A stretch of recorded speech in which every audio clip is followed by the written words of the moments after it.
Assalamualaikum warahmatullahi wabarakatuh. Alhamdulillah wa syukrillah wa ni'matillah, la khala wa la quwata illa billah.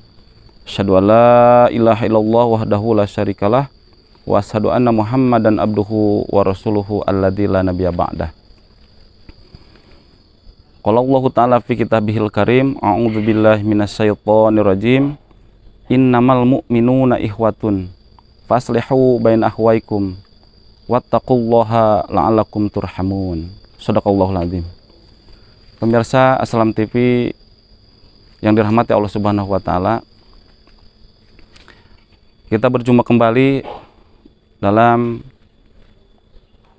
tausiah, dalam pencerahan, dengan harapan diri kita, keluarga kita, dan lingkungan kita senantiasa diberikan cahaya oleh Allah Subhanahu wa taala, diberikan hidayah oleh Allah Subhanahu wa taala.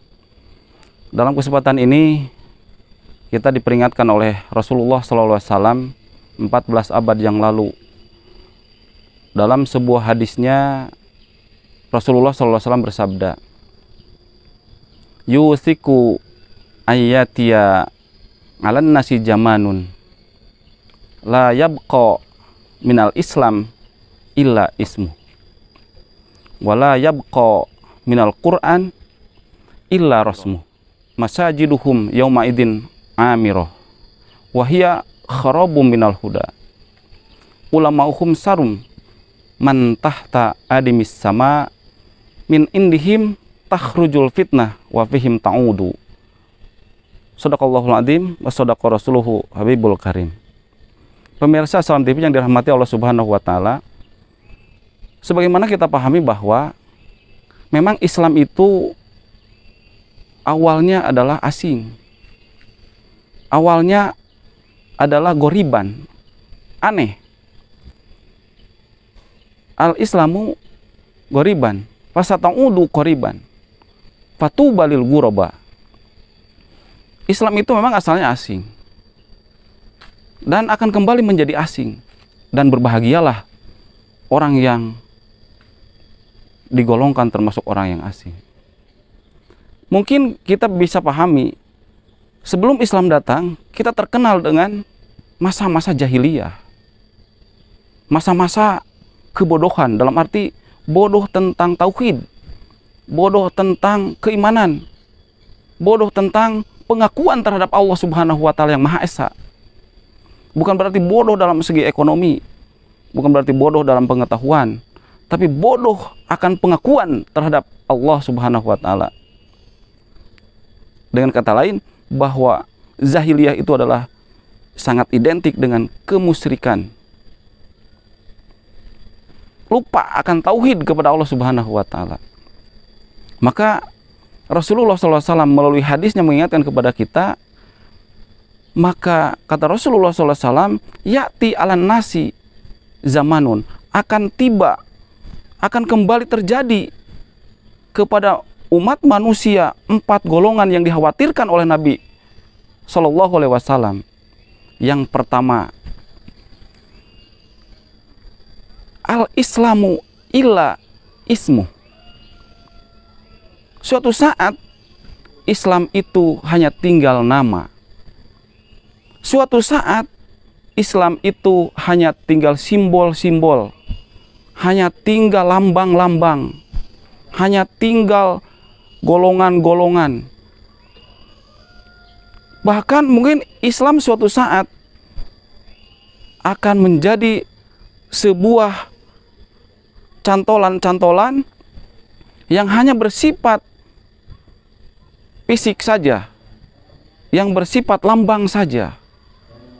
Nah, ketika itu maka Islam hanya dijadikan sebuah perkataan, tapi tidak sampai kepada keyakinan, tidak sampai kepada amal, tidak sampai kepada aktivitas. Itu yang dikhawatirkan Rasulullah SAW, dan itu akan terjadi kata Rasulullah SAW. Bisa saja Islam hanya dijadikan cantolan, dan Islam itu dijadikan sebuah yang menguntungkan baik untuk dirinya, untuk keluarganya, untuk kelompoknya, hanya jadikan cantolan saja. Bahkan Islam itu digunakan, Islam didengung-dengungkan, Islam dimeriahkan apabila Islam tersebut menguntungkan untuk dirinya dan keluarganya dan juga kelompoknya. Tidak menjadi sebuah aturan, tidak menjadi sebuah syariat, tidak menjadi sebuah sistem yang bisa mengantarkan kepada jalan yang diridhoi Allah Subhanahu wa taala. Bahkan belakangan ini berbicara Islam adalah sebuah nama yang sangat menyeramkan. Bahkan belakangan ini berbicara Islam adalah sebuah aturan yang memecah belah. Bahkan belakangan ini berbicara Islam sebuah aturan yang dapat memisahkan antara keluarga dengan anggotanya. Nah, ini yang dikhawatirkan oleh Rasulullah SAW dalam sebuah hadisnya. Yang pertama, al-Islam illa ismu. Islam hanya tinggal nama saja. Islam hanya tinggal simbol saja. Islam hanya tinggal lambang-lambang saja. Dan Islam dimeriahkan atau Islam dijunjung tinggi apabila menguntungkan untuk dirinya. Maka yang kedua, kata Rasulullah SAW, akan tiba kepada manusia, yaitu Al-Quran illa rasmu. Al-Quran hanya sekedar tulisan. Al-Quran hanya sebuah tulisan yang melekat di rumah-rumah saja. Menjadi sebuah tulisan yang memang tidak sampai kepada hatinya, tidak sampai kepada sebuah aturan, tapi hanya sebuah tulisan-tulisan yang apabila dilihat tulisan itu dapat menyenangkan pandangannya. Bahkan mungkin lebih jauhnya, apabila Al-Quran dibacakan dengan lantunan dan suara yang bagus, itu menyejukkan kupingnya dengan bacaan tersebut saja. Tapi Al-Quran tidak menjadi sebuah syariat, tidak menjadi sebuah hudan, tidak menjadi sebuah bayinah, dan tidak jadi sebuah furqon dalam kehidupannya. Maka kata Nabi, itu yang dikhawatirkan apabila Al-Quran hanya sekedar tulisan. Al-Quran hanya tinggal tulisan saja, tidak menjadi sebuah aturan yang melekat di dalam diri, di dalam keluarga, di dalam lingkungannya, dan di dalam komunitas masyarakat pada umumnya. Yang ketiga, kata Rasulullah SAW, yang dikhawatirkan dan itu akan terjadi, yaitu masajiduhum yauma idin amiroh. Masjidnya berdiri kokoh dan megah, amiroh. Wahia kharabum minal huda. Berdiri tegaknya masjid, kubahnya tinggi-tinggi sampai menjulang langit, ukurannya luas-luas, kemudian perkakas di dalamnya sangat menakjubkan, tapi kharabum minal huda, sepi dari hidayah, sepi daripada petunjuk, sepi daripada cahaya. Nah, itu yang dikhawatirkan oleh Rasulullah SAW. Ketika itu terjadi, masjid-masjidnya berdiri megah, kemudian kosong dari hidayah, baik kepada pengurusnya siapapun dia, tidak menjadi petunjuknya. Bagaimana dengan masyarakat yang ada di sekitarnya? Bagaimana dengan jamaah yang ada di dalamnya? Karena itu tidak memancarkan sebuah cahaya dan tidak memancarkan sebuah hidayah yang dikhawatirkan oleh Rasulullah SAW. Bahkan yang keempat, kata Rasulullah SAW, ulama sarun, ulamanya adalah ulama su. Keluar dari mulutnya adalah fitnah-fitnah. Bahkan pada waktu itu ulama-ulamanya adalah merupakan makhluk yang terburuk di kolong bumi ini. Ini yang dikhawatirkan karena memang keluar dari mulut-mulutnya mengeluarkan fatwa-fatwa yang dapat menyesatkan kepada umatnya. Maka kata Rasulullah, ini yang dikhawatirkan, masa-masa ini yang dikhawatirkan. Maka kalau itu terjadi, mungkin ini jahiliyah abad masa kini.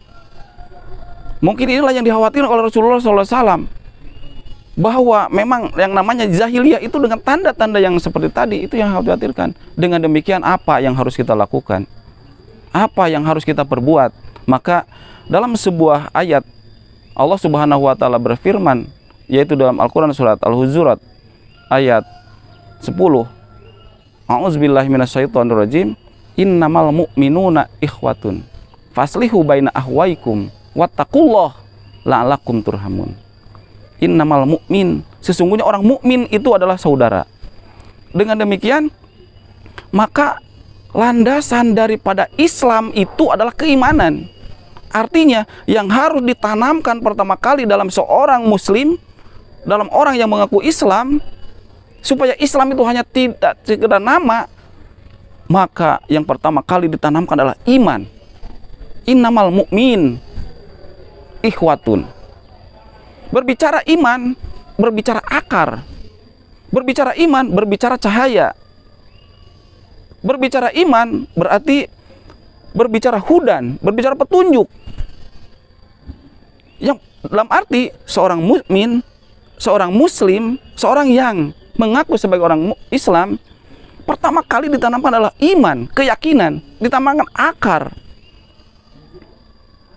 Dalam Al-Quran, Allah Subhanahu wa taala berfirman, alam taro kaifa daraballahu masalan kalimatan thayyibah. Artinya, tanamkan kalimat thayyibah, kalimat tauhid, kalimat la ilaha illallah. Itu sebagai dasar daripada Islam. Nah, kalau yang tertanam adalah kalimat tauhid, yang tertanam adalah la ilaha illallah, tidak ilah kecuali Allah, maka Islam tidak akan hanya tinggal nama, tapi Islam ada dasar, Islam ada pondasi, Islam ada kekuatan yang melekat atau yang tertanam di dalam jiwanya, di dalam hatinya, sehingga Islam itu akan dijadikan sebuah tatanan, dijadikan sebuah sistem, dijadikan sebuah syariat yang mengantarkan kepada kebenaran, yang mengantarkan kepada keridhaan Allah Subhanahu wa taala. Maka kalau berbicara Islam tidak didasari dengan keimanan, tidak didasari dengan akar, tidak didasari dengan hudan, dengan hidayah, itu maka Islam akan hanya tinggal nama. Islam akan hanya tinggal lambang-lambang, simbol-simbol. Itu yang dikhawatirkan oleh Rasulullah. Maka langkah yang harus kita laksanakan adalah bagaimana membangun, membentuk bahwa iman itu tertanam, tertancap kuat. Bagaimana di dalam jiwa kita itu terpancar cahaya. Allahu nurus samawati wal ar, masalu nuruhi kamiska. Pancarkan cahaya, pancarkan hidayah, sehingga muncul adalah Islam yang memang Islam yang rahmatan lil alamin. Islam yang akan menjadi rahmat bagi seluruh alam. Nah, itu dibentuk dari mulai keimanan. Maka dari keimanan itu fa'aslihu baina akhwaikum, disebarkan, kemudian didakwahkan kepada seluruh masyarakat. Dakwah yang paling utama adalah dakwah kepada diri kita sendiri. Tanamkan Islam di dalam diri kita sendiri. Tanamkan iman di dalam diri kita sendiri. Dakwahkan Islam kepada anak-anak kita, dakwahkan Islam kepada keluarga kita, sehingga Islam memancar jadi sebuah cahaya yang dapat berterang benderang kepada seluruh alam.